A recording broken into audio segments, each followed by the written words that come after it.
J'ai écouté ce matin entre 7h et 9h France Culture. Alors, nous sommes aujourd'hui le jeudi 10 mars 2016 et ils avaient décidé, parce ils préparent un forum sur l'histoire, ils avaient décidé de laisser la parole à des historiens. Et alors,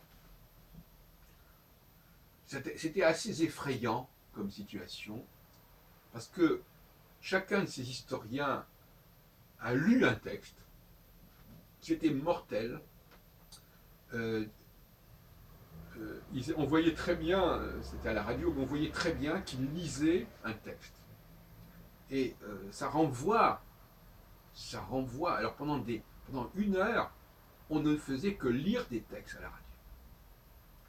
Comme si personne ne s'en apercevait, comme si ça avait la même teneur, la même, la même vitalité que la parole orale. Alors, la lecture d'un texte, c'est ce qu'il y a de pire. Parce que ça n'est ni la véritable oralité, ni la véritable, le véritable accès au texte lui-même par le regard.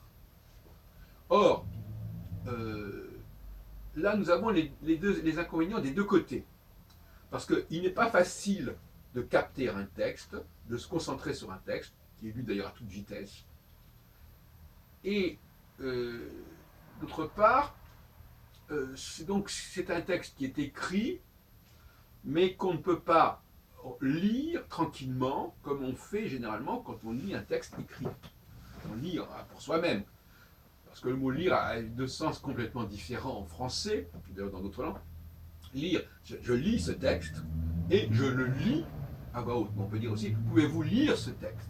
Alors on ne sait jamais quand on vous lit ce texte, est-ce que vous voulez le lire? Est-ce que vous pouvez nous le lire? Bon, on a compris que ça voulait dire le lire à voix haute. Eh bien, lire à voix haute un texte, c'est ce qu'il y a de pire.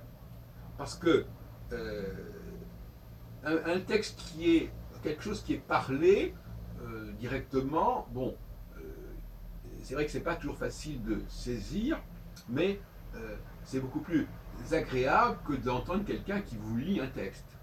Inversement, euh, qu'on vous donne un texte à lire, c'est plus confortable que quelqu'un qui vous lit un texte. Donc de toute façon, la lecture d'un texte, euh, c'est ce qu'il y a de pire. C'est insupportable. Et c'est d'ailleurs totalement inefficace. Si vous faisiez des expériences pour voir si les gens ont compris ce qui a été dit, là vous seriez gâté. Hein. On ne peut pas se concentrer correctement sur un texte qui est lu. Voilà. Donc ça n'est pas possible.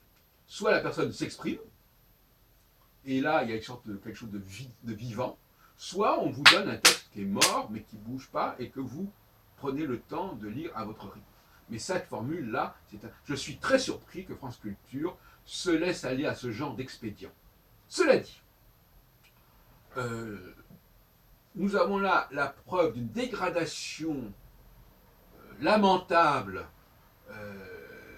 des performances que l'on attend des gens. Parce qu'effectivement, ces personnes qui ont lu ce texte n'étaient peut-être pas capables d'en parler, de dire des choses, ou elles avaient peur d'oublier quelque chose, ou elles se souvenaient, elles avaient peur voilà. En tout cas, elles étaient tétanisées par l'idée de parler de façon ouverte, donc elles ont lu le texte. Alors, il est évident que ça ne demande pas les mêmes compétences, ni de concentration, ni d'expression, etc. Donc, on a bien là une dégradation du travail. Donc, quand on nous dit que les femmes ou les machines peuvent réaliser certaines choses, ben, ça n'a rien d'étonnant quand on voit le niveau auquel on descend. Plus vous allez diminuer la qualité et l'exigence de la performance, et plus ça sera accessible à des gens qui n'ont que des compétences très réduites et très médiocres.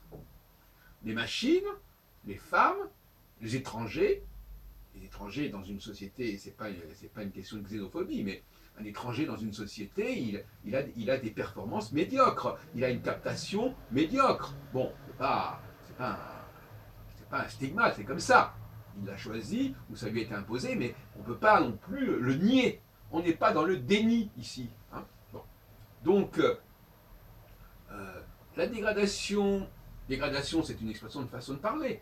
Cette démocratisation des performances, tant sur le plan industriel, avec la fin de l'artisanat, que sur le plan de la communication, avec le fait d'accepter que les gens au micro de France Culture annonnent un texte, souvent d'ailleurs de façon extrêmement douteuse, dans la qualité d'expression, je trouve ça lamentable. Que ce soit des universitaires qui soient tous invités à ce genre d'exercice, je trouve ça lamentable.